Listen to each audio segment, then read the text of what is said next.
Prospects for immigration reform weren't like all that bright before, and I've got to think in Congress this just makes it even more unlikely that there's going to be any legislative action. Absolutely, and it will only allow Republicans especially to raise concerns about what the president has done or has not done.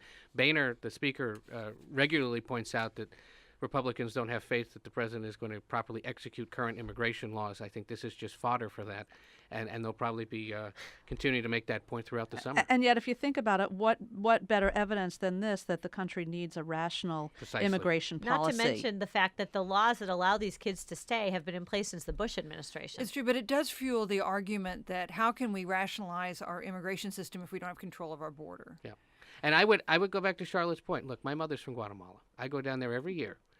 None of my family has ever attempted to cross the border illegally, but I tell you, they read newspapers in Guatemala very well.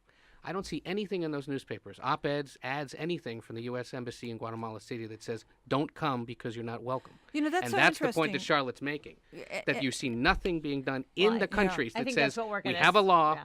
and you're not supposed to come. Well, that's what's going to start to happen. I think that they're trying to amp that up, and that probably hasn't happened enough.